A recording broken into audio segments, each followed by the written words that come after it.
Hello and welcome to the third case in our series ABG of the Week. This week's case is pretty straightforward. It's aimed at the beginners in ABG interpretation, but it highlights the importance of calculating compensation. So let's go on and solve this case. A middle-aged diabetic male with recently diagnosed tuberculosis of the spine was on anti-tuberculosis medication and he presented with altered sensorium and vomiting. His blood tests, as expected, showed elevated liver enzymes and blood urea, and a blood gas was done. These are the blood gas reports, his electrolytes, his lactate, serum calcium, and urinary potassium. What I want you to do is, I want you to interpret this ABG. As you must have understood by now, what I want you to do at this stage is to pause this video, take a paper, pencil, and a calculator and solve this blood gas report to the best of your ability. Once you've done that, you can resume the video. Resuming the video. What is the oxygenation status of this patient? This patient is on room air. His PO2 is well below the lower limit of normal. It's 60.4. So while technically this is mild hypoxemia, it's almost bordering to moderate hypoxemia. Whenever there is an oxygenation issue, you need to calculate the alveolar arterial gradient. In this case, the alveolar arterial gradient is 45.7. This is almost double of what would have been expected, and this implies that there is an underlying lung pathology, and we will try to solve what this pathology is. What is the ventilative status? Now the PaCO2 is very close to the lower limit of normal, and therefore the ventilation in this patient is normal. Now coming to the acid-base status. Look at the pH. There's an alkalemia. So we have to look at the PaCO2 and the bicarbonate to understand whether a respiratory process explains it or a metabolic process explains it. Certainly the bicarbonate is high and that explains it. So there is a primary metabolic alkalosis.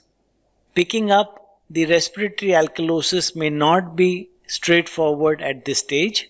The situation will become clear when we look at calculations. But with experience you come to realize that in metabolic alkalosis, as the bicarbonate increases, the PaCO2 should have increased.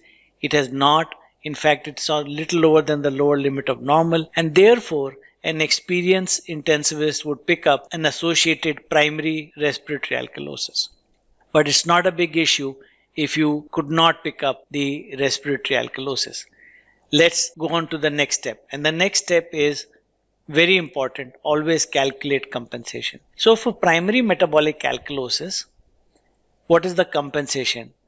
In metabolic alkalosis, the bicarbonate goes up, and as a compensation, the PaCO2 also goes up. It goes up by 0.5 to 1 times the increase in bicarbonate. So you take the normal bicarbonate as 24, it is 29, so it's increased by 5. We expect the PaCO2, which we take as a baseline of 40, to increase by 2.5 to 5, which means the expected PaCO2 in this case should have been 42.5 to 45. It's 34.3.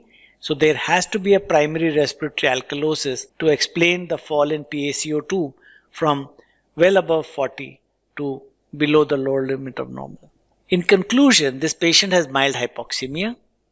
There is a primary metabolic alkalosis and a primary respiratory alkalosis.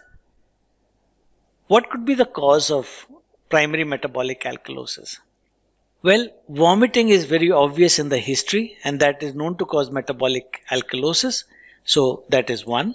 But another important cause of metabolic alkalosis is hypokalemia, and in this case the serum potassium is just 1.2. So we have two possibilities: hypovolemia, which is due to vomiting, and hypokalemia. What could be the cause of respiratory alkalosis? Now this is interesting. Vomiting itself in an elderly person with altered sensorium could have led to mild aspirations, and this could explain both the increased alveolar arterial gradient and the tachypnea. So This is one possibility. And the second is this patient is on anti-tuberculosis medicine. He's got signs and symptoms of vomiting and altered sensorium, which occurs when there is a hepatitis, and therefore this tachypnea could be secondary to drug-induced hepatic encephalopathy. If you like this video, please tell us. We always look forward to your suggestions. The response to the first two ABGs in terms of excellent comments and good questions asked was very gratifying. We had two doctors sharing their cases with us on abgoftheweek@gmail.com. Please keep the ABGs coming and we would feature them in the coming videos. If you're a first time listener to this video, please don't forget to subscribe. Click the subscribe button and click on the bell icon so that whenever we upload a video, which would be at least once a week, you would immediately be intimated about the video being available. See you in the next video.